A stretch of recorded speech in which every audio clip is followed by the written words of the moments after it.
Welcome to Oz Talk. How are you, Ryan? I'm doing great, Tori. How are you?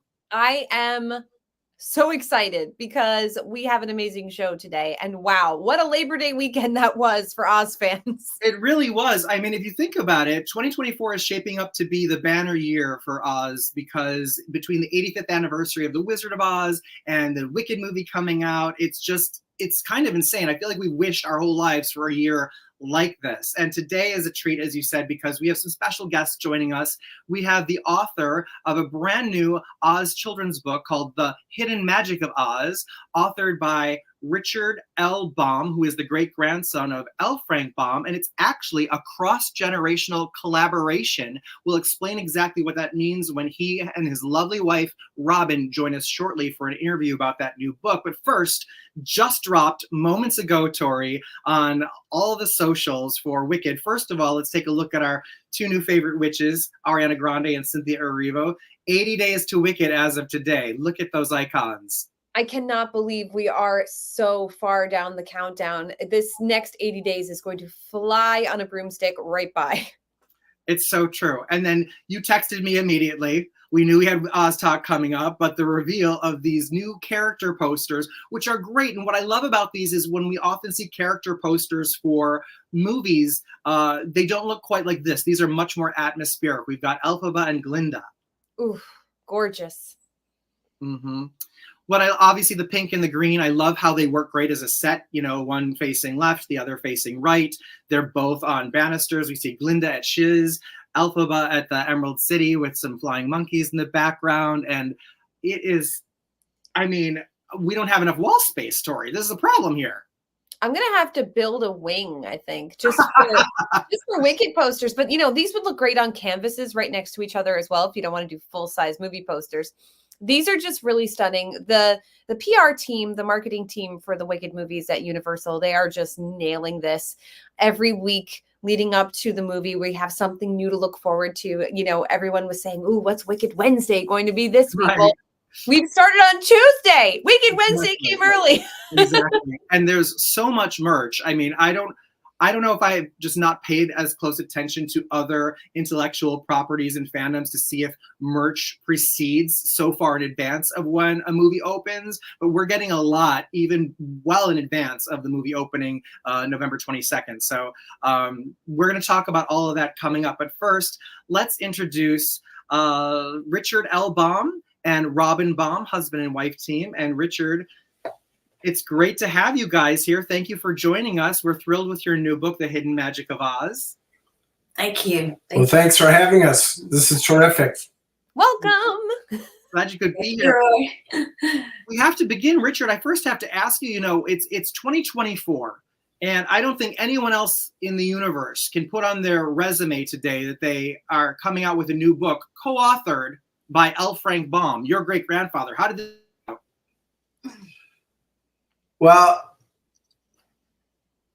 honestly, it's something that was in my mind for a long time. Now, I didn't necessarily know that this was how it was going to unfold or be created, but I always had this dream that in some shape or form we could carry on or kind of reinstitute, reintroduce Oz to the kind of this new world, right? Everything is digital. So much of the focus understandably is on Wicked, and yet there's a lot there to be shared and to be rediscovered around Oz and the original, story.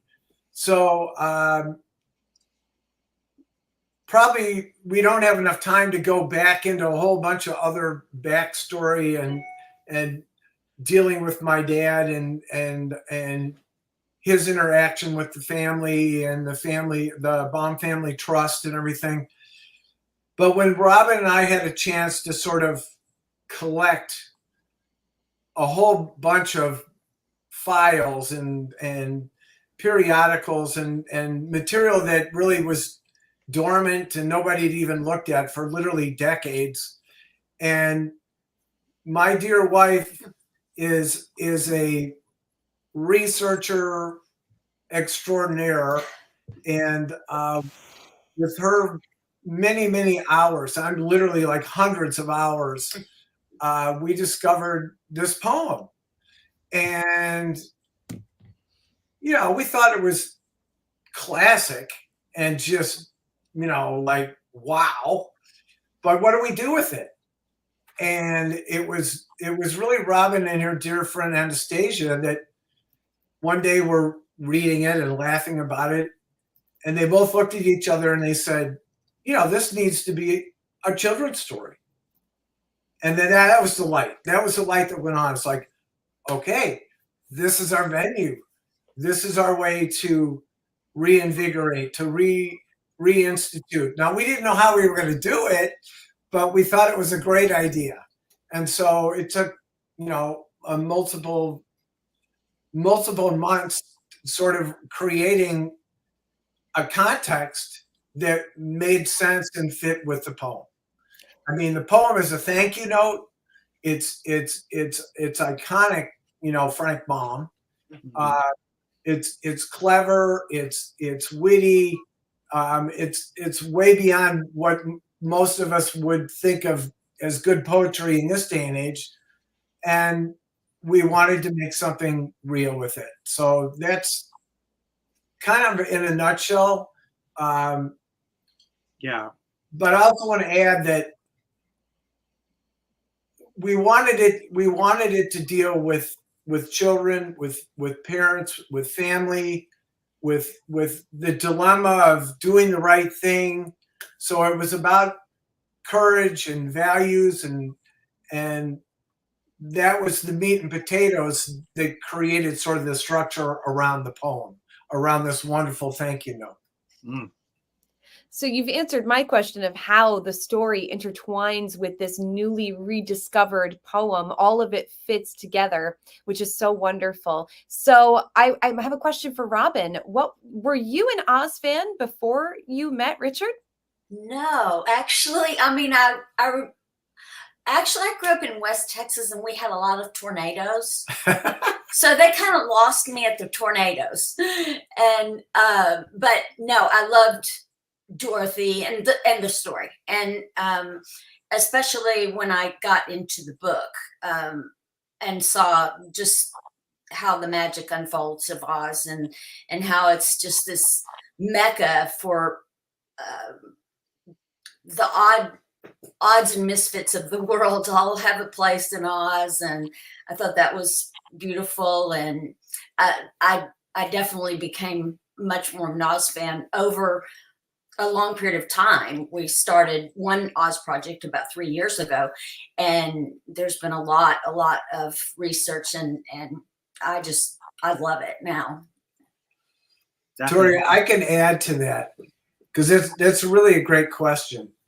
So for 15 years, I think, Robin taught piano, and her teaching style was extraordinary because she wouldn't just throw a book at each student, the same book, the same style. She would create a whole special teaching style for each student. And part of her process was she started creating these games, these little games for learning music theory and learning notes and whatnot. And she could expound on that. But the point is that one day she and I were talking, and I said, you know, Robin, your games are absolutely amazing. You could do some Oz games. And she's like, really? Is that possible? And I said, yeah, it's possible. You know, we can't really go into the movie thing, but we sure can go into the books. And so that was really the little ember that started this whole thing and really got Robin's attention, because she hadn't really thought about it much beyond just like, she knew my name, and she had a sense of what was in the background, but we didn't really dive into it until we had that conversation. Well, and your presentation, thank you so much that you sent, you know, to Tori and I and other Oz influencers, is really beautiful. This fantastic box. There, Tori's holding up the book. Of course, you sent along this really beautiful typed version of the original poem by L. Frank Baum. These cookies, I got to tell you, I took a picture. Here's the picture of them. I wanted to show them during the show today, but they didn't last. I ate one and Yay! were gone within minutes. They're so good. I feel like you could open another side hustle as the Royal Bakers of Oz and have these cookies made. Well, we actually, there's a fabulous little bakery here in town called Ivy Lane Bakery, and she is the genius. We just talked on the phone literally, and she came up with this, so I was thrilled. And yeah, they were a lot of fun. They're fantastic. I also have my L. Frank Baum and Roger L. Baum mug, which I love. Oh, sorry, Richard. I'm sorry. That's okay. Oh, many R's between the Richard and the Roger and the Robert and everything. Yeah. Yeah, it's very confusing. It is. The only mug I'm drinking out of is Richard L. Baum. And I love about Hidden Magic is we look here, I'm going to go full screen here for a second and show some of the artwork because I think it's really great. And we see young Jake. Can you talk about the protagonist, Jake, and might he be the son of one Dorothy Gale? Wow, that's a really interesting take on that. That's a story right there. Right? We should work on that.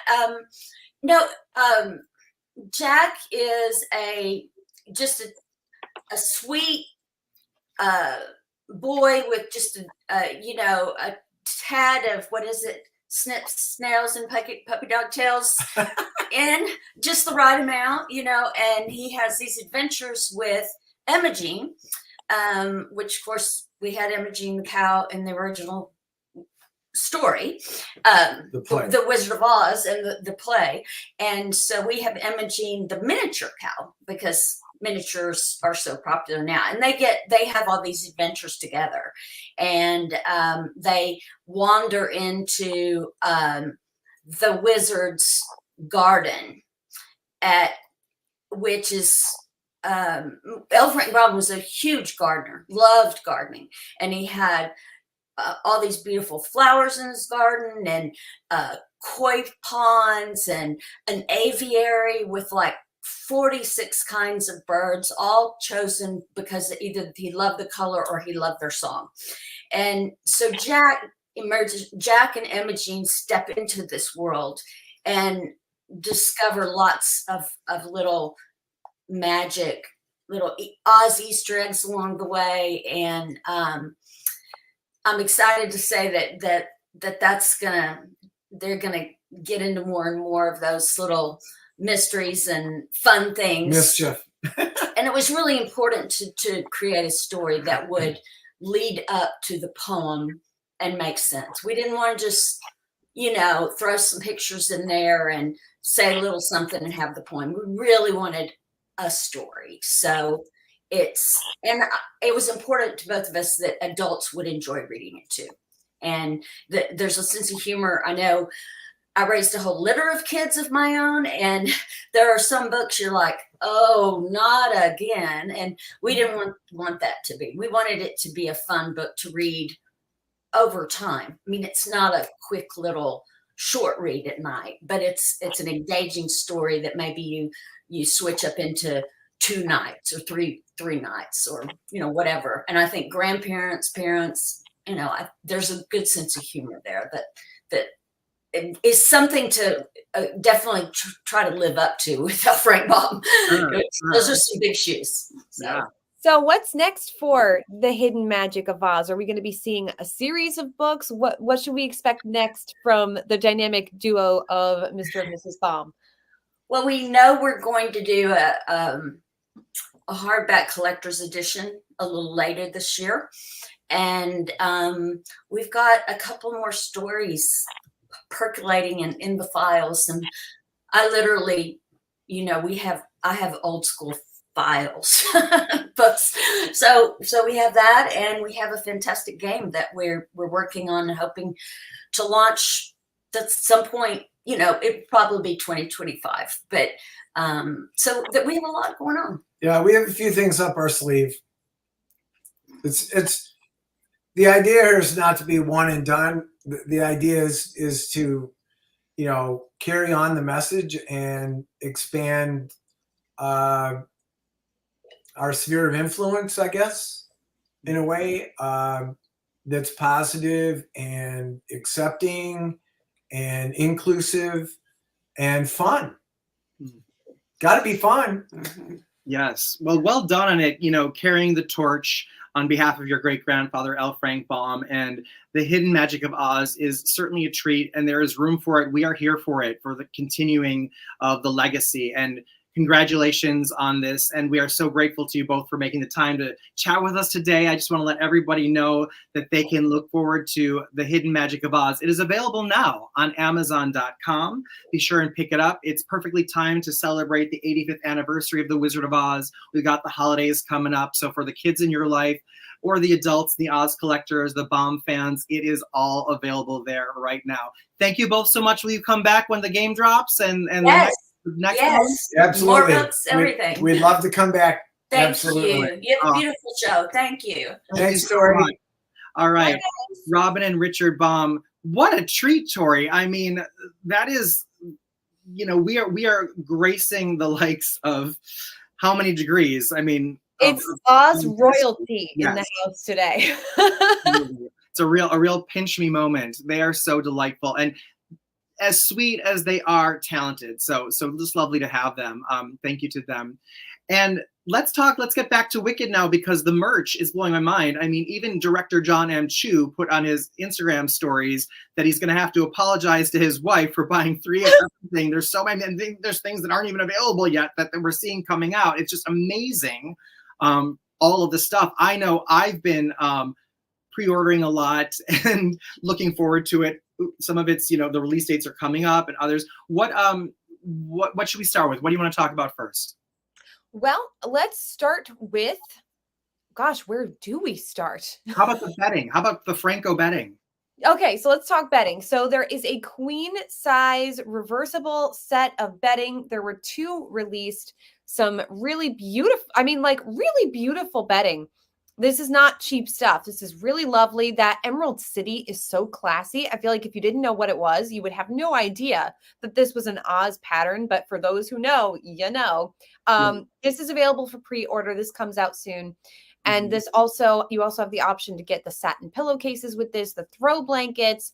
With this set also were beach towels and a shower curtain. So you can do your whole home in Wicked decor, which is super exciting. Yeah, it is. I pre-ordered the beach towel and the gold and white Oz emblem throw. And I'm not the biggest fan of microfiber. I prefer real cotton, but I know that you own a set from this brand previously, right? How does it feel? It is light, so it's actually great for summertime bedding because it's not too heavy.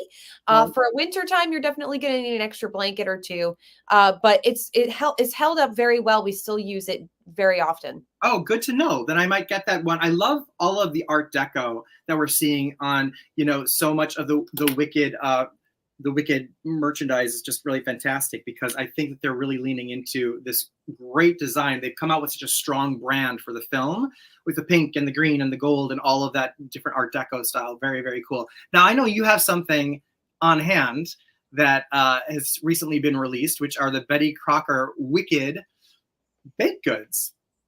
Yep, here they are. Wow. And These are available at Walmart. I've already tried the mix to reveal cookie dough pops. These are really fun. I got enchantingly emerald, Nice. not perfectly pink, but this is actually a great activity to do with kids because this requires no oven use. This is a non-bake product.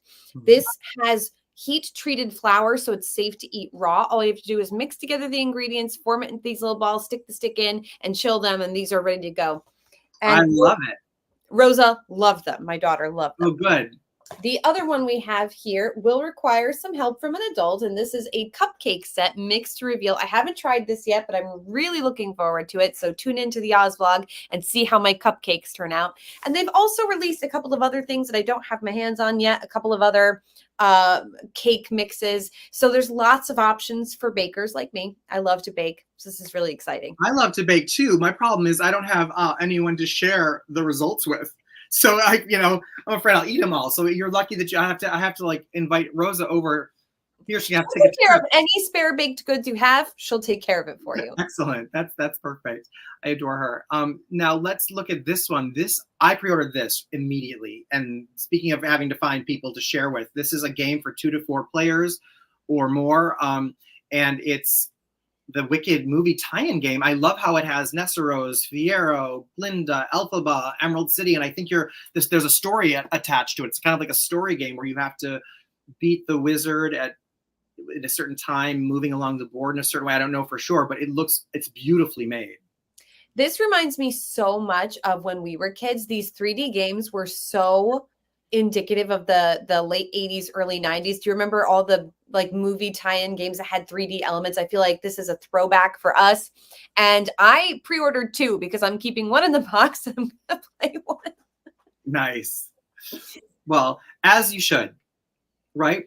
Yeah, it's so cool. I mean, you're that real collector. I'm just gonna open it and play it and hopefully not break it, right? Conair has a bunch of products, some available for pre-order, some not yet, but they're listing and you can find them on Amazon and other places. These hair dryers look amazing. I love that they're like, limited edition and you can do pink or green and kind of choose what your vibe is. I really like these. These are really cute. And it ties, it's the pink especially. I don't think this ties in as well to Elphaba as the character, but for Glinda, this is very much stuff you might see in her trunk as she's heading out to Shiv's University, things to beautify and Glindify herself. Yes. So this is really nice. And they also released a bunch of hair clips and bows and headbands. This is going to be a really nice collection. Mm-hmm. Yeah, beautiful stuff. I mean, they're doing really great work with the design. And Aerie is a brand I'm not familiar with. It's a women's brand. So you can tell us about this. And they came out with a whole bunch of products, some which I'm sure can be unisex, especially like some of these t-shirts. This is the nice thing about these designs. They're mostly oversized and boyfriend type shirts, which is, the way they call these oversized designs. They call them like boyfriend t-shirt. So you can definitely I would call these unisex. So they are designed for women. I think that either sex could wear, any and all can wear these designs. They're high quality. They are different designs than we've had before on any of the clothes. We've seen some of the Wicked logo has been very similar on most of the products. On the backs of the sweaters, especially, depending on the color you get a different design. They're high end, they're beautiful, they're high quality. And I'm really looking forward to it because we need some new Wicked wardrobe. Don't we? I know all of it. I mean, obviously we're doing Oz all the time. I mean, all the time. I used to do it intermittently, and I feel like in the last couple of years, it's just become my full-time wardrobe when I'm not like working, Mine too. Well, although I'm working now, so I guess it's kind of, our Oz-related work. Oh, Tori, why don't you grab really quickly? You got they seem to be exclusive to QVC, the Fisher-Price Little People Wizard of Oz set. Can we take a look at that? Yes. Give me 1 second. If that's handy. And while you're doing that, Wicked is also getting a Little People. That's what I'm leading to, is they just released this, and this is available for pre-order now.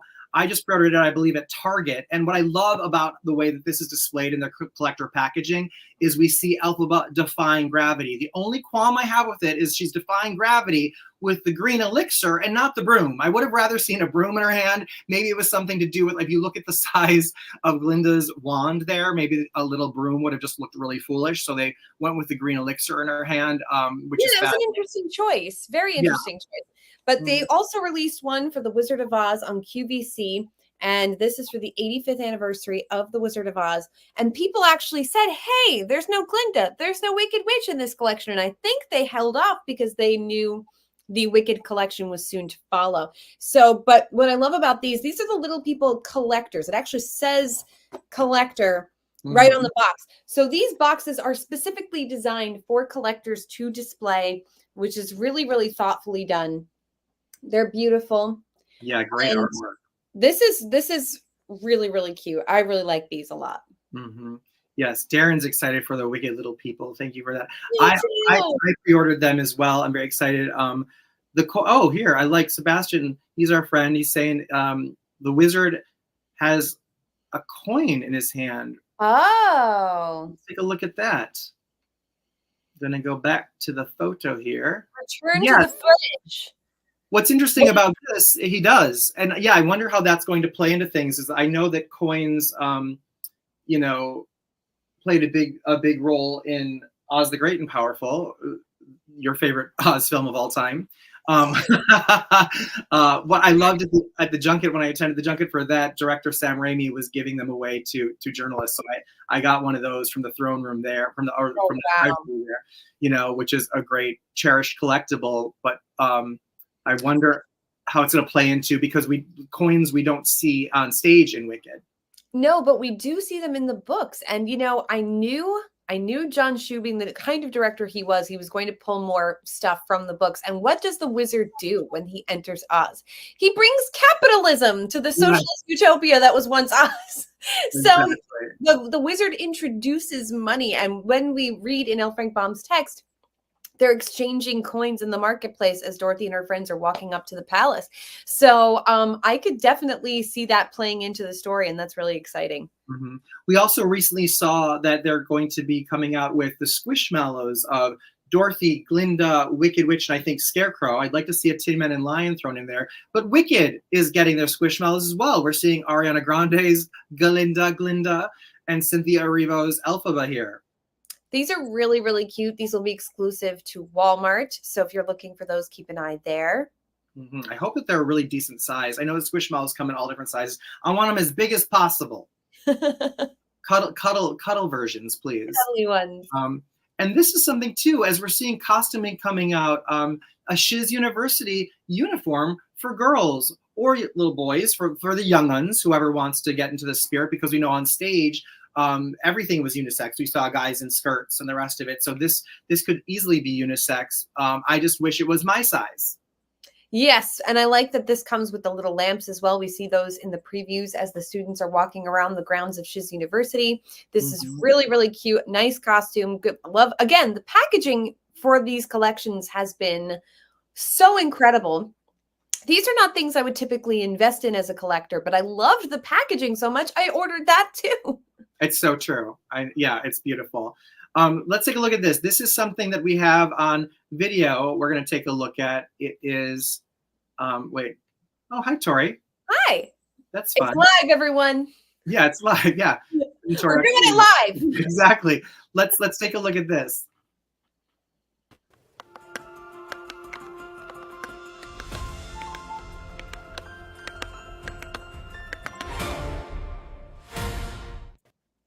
I'm ready. I think we picked a more perfect spokesperson, because Cynthia Erivo always has her nails done so beautifully. They're so epic. Her nails are so long, and honestly, I think she's got the greatest nails on earth. I don't know how she functions. I think she should teach a class in how to function in life with those nails on, because I could not do anything. I know. I feel like, given the chance to interview her on a red carpet or something, you could do an entire interview just about her nail game, because tell me about your nails and how you brush your teeth. Yeah. How you wash up. Right. And it's going to be nice to see also, we are seeing glimpses of the nails, Elphaba's nails. Of course, Glinda's going to have very manicured nails. So a partnership with OPI is a no-brainer. We both like to put on some polish from time to time, and that's going to be really fun to have those Wicked colors. I love it. We're going to talk about some Wizard of Oz stuff, but before we do that, they released a little spot to tie in with Nessarose and Marissa Bodie. Let's watch that. For me, after becoming physically disabled, was slim to none, basically. The fact that they're casting a disabled actor in Wicked, I think is so important. Being in a wheelchair, we can do anything. I'm so ready to fly. I was like, let's go faster. This is so fun. I was having the time of my life. I'm so honored to be that representation for a lot of people growing up. It's very exciting. Amazing.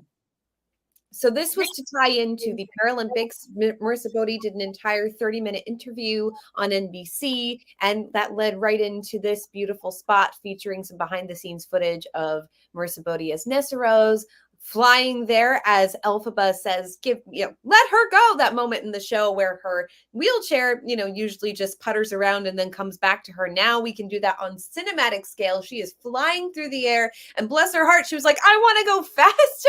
I would have been like, get me on the ground. I know, right? Seriously, I was like, she is such a badass in that chair, because she must love roller coasters if she does, or she's a thrill seeker, because yeah, that would be terrifying to me to be flown up like that. But she clearly was there for it and enjoying it. I can't wait to see it in the context of the film, because we see a clip of it there. But I also love how she is very naturally becoming, a spokesperson and someone to look up to, a leader in the disabled community, because we don't often see roles for people. I think one of the most famous ones that we had previously was someone, and it was by someone who wasn't in a wheelchair. The actor wasn't in a wheelchair, but on Glee, we saw that character. And so having an actual disabled actor in the role, getting to do this is just magnificent. And I love how she's so naturally growing into becoming someone to look up to and a leader in the community, and also just meaning more of that, It was a wonderful thing that they decided to cast a disabled person in this role, a wheelchair using person. And as she said, this is the kind of representation that she would have loved to see as a kid, because there wasn't any for her to look up to. Mm-hmm. And, for me, when I look at her, what it says to me, the message I get is, just because she's disabled doesn't mean she's not living a full, wonderful, beautiful life. And of course we know that, but it's so lovely to see that, through such a loud megaphone. Yeah. So thank you, Marissa Bodie, for not only playing this role as beautifully as I'm sure you did. I cannot wait to see what you did with it, but also, coming forward to say, like, I'm happy to be that representation. Yeah. And just, again, and being a role model, because a lot of celebrities don't want to step into the role of role model. And she just is so naturally risen to the occasion. And she's amazing. She's from Wisconsin. Her in Wisconsin. I'm so proud of her and impressed by her already. Can't wait to hear her sing. Can't wait to see her Nessarose and how it compares to the stage version, and just blows our mind and what the role becomes between her and Bach and everything. And I just, could we make it happen today? Tori, I wanted to share this with you. I was shopping recently at Target, and they had, when you walk into Target, they have like that entrance area where there's like the low price little like grab me items. I saw these, and they're not officially licensed, but my brain immediately went to what? The Crown Green Witch. Like, I was like, I had to get them. Okay, this may not be licensed, but this is certainly not an accident. Right, that is not an act. Come on. This is like whoever, like, they have someone working behind the scenes at Target that's like obviously my twin flame that was like, let's make these. Pink and green are going to have to be next to each other for the next year. Yeah, exactly. And the Crown and the Witch's hat. And I was like, yeah, this is what we would do if we were working at Target. So I just, yeah, those are there now. So I was very excited. I just thought that's evocative enough and super fun. Disco Glinda. Right? Oh wait, yes, where is he? Let's throw that up there. Hey, Julius. Yes, we do have. It's Disco Glinda. Disco Glinda. Good to see you, Julius. And it's exciting that it is the 85th anniversary of The Wizard of Oz. We know that they're coming out with a 4K special edition with some added collectibles like the mock-up of the program that was given out at the Hollywood premiere in 1939 and some other things, and then some of the usual suspects and stuff, but nice to have a 4K hard copy again in a steelbook. It's really a lovely bookend as we started the year with Fathom Events putting The Wizard of Oz back on the big screen, and now you can have it on your television screen again right there in 4K. Exactly. Sebastian asking, why are there 2 CDs? I believe those are 4K DVDs, and it's probably the movie on one and special features on another. So that's that. And before we say adieu, I just want to let everybody know that we're so grateful that you're here. To please like, share, comment. It helps us grow the brand of Oz Talk and bring other Oz fans and fans of pop culture into the community and let us know about the show. Every little bit helps. Thank you so much. We're also at the Oz Vlog for Tori and at Ryan J Reviews for me on Instagram and TikTok and the rest of it, what have you. And this Friday, September 6th, I'm going to be emceeing along with my puppy Toto a screening outside at downtown Oconomowoc of The Wizard of Oz in honor of the film's anniversary, part of Moonlit Movies Oconomowoc, and they do this every 5 years. There's also an Oz Plaza there where I'll be emceeing the ribbon cutting of unveiling new statues. They've got the Glinda and the Munchkin coroner coming out.